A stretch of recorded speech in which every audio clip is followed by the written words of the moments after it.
Railway zone తో విశాఖ ప్రజల ఆకాంక్ష నెరవేరిందని AP transport మంత్రి రాంప్రసాద్ రెడ్డి అన్నారు. రైల్వే జోన్ కోసం కూటమి ప్రభుత్వం సుదీర్ఘ పోరాటం చేసింది అన్నారు. రానున్న 2-3 నెలల్లోని ఆర్టీసీ పరంగా భోగాపురంకు మరింత కనెక్టివిటీ పెంచబోతున్నాం. 60 kV వెహికల్స్ తీసుకొస్తున్నామన్నారు. ఆర్టీసీ ప్రయాణికులకు మెరుగైన సేవలు అందించేందుకు ప్రణాళికలు చేస్తున్నామని తెలిపారు.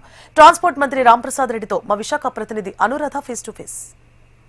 ఏపీఎస్ఆర్టీసీలో సమూలమైన మార్పులు తేవడంతో పాటు మరి రైల్వే జోన్ మీద కూడా మేము చాలా ఆనందాన్ని అయితే వ్యక్తం చేస్తున్నామని చెప్పి ప్రస్తుతం ట్రాన్స్పోర్ట్ మినిస్టర్ నాతో ఉన్నారు. ఒకసారి వారితో మాట్లాడదాం. రాంప్రసాద్ రెడ్డి గారితో. సార్, ఈరోజు చూస్తే కనుక రైల్వే జోన్ మీద చాలా హ్యాపీ మూడ్ అనేది ప్రస్తుతం కూటమి సర్కార్ నుంచి ఉంది. ఇక్కడ ప్రజల ఆకాంక్ష నెరవేరింది. సో ఏం చెప్తారు? మొట్టమొదటిగా ఈ రైల్వే జోన్ యొక్క ఏర్పాటు కారకులైన వ్యక్తులు ఎవరైనా ఉన్నారంటే గౌరవ ప్రధానమంత్రి నరేంద్ర మోడీ గారు, ముఖ్యమంత్రి చంద్రబాబు నాయుడు గారు, పవన్ కళ్యాణ్ గారు, అలాగే యువ నాయకులు లోకేష్ బాబు గారు, వాళ్ళందరికీ యావత్ రాష్ట్ర ప్రజల ద్వారా అలాగే ఉత్తరాంధ్ర ప్రజల ద్వారా శుభాకాంక్షలు, ధన్యవాదాలు. ముఖ్యంగా రాష్ట్ర విభజన తర్వాత వైజాగ్ ప్రజల యొక్క కోరిక నెరవేరింది. వారి యొక్క సుదీర్ఘ పోరాటం రైల్వే జోన్ కోసం. ఆ రోజు రాష్ట్రం విడిపోయేటప్పుడు మనం పెట్టిన 2-3 డిమాండ్లలో రైల్వే జోన్ ఒకటి.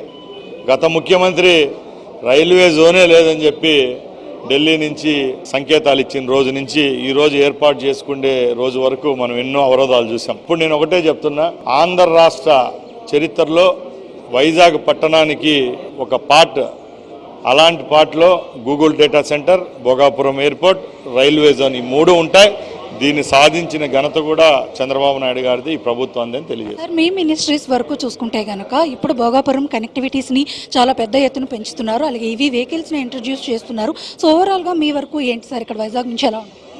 తప్పకుండా అండి. భోగాపురం ఎయిర్పోర్ట్ అనేది రేపు వచ్చే నెలలోనే గౌరవ ప్రధానమంత్రి గారు వచ్చి ప్రారంభిస్తున్నారు.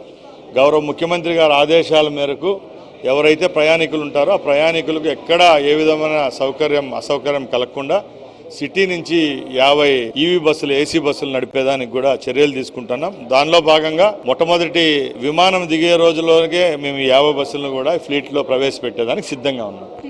ఇది మొత్తానికి చూసుకుంటే కనుక ఆర్టీసీలో ఎలక్ట్రికల్ బస్సెస్ అన్నివి ప్రవేశపెట్టడంతో పాటు మరి మొత్తానికి చూసుకుంటే కనుక ఇటు రైల్వే జోన్ సాధన అన్నది కూడా మేము నిజంగానే చాలా హ్యాపీగా ఫీల్ అవుతున్నాం. కూటమి సర్కార్ నుంచి ఇక్కడ ప్రజల ఆకాంక్షని నెరవేర్చిన అంశాల్లో రైల్వే జోన్ కూడా ఒకటి. అలాగే ఆర్టీసీ పరంగా అనేక అభివృద్ధి కార్యక్రమాలు చేయబోతున్నాం. భోగాపురం ఎయిర్పోర్ట్కి కనెక్టివిటీ కోసం ఇవి వెహికల్స్ని కూడా సిద్ధం చేస్తున్నాము. దీంతో విశాఖ రానున్న రోజుల్లో మరింత మంచి పబ్లిక్ ట్రాన్స్పోర్ట్తో ఇక్కడికి ఇచ్చిన హామీల ప్రకారం మేము ముందుకు వెళ్ళబోతున్నాం. భోగాపురం ఎయిర్పోర్ట్ కనెక్టివిటీ కోసం చాలా ముందడుగులు వేయబోతున్నామని చెప్పేసి రాంప్రసాద్ రెడ్డి గారు చెప్తూ ఉన్నారు. వీడియో జర్నలిస్ట్ ధనుష్తో అనురాధ, HM TV, విశాఖపట్నం.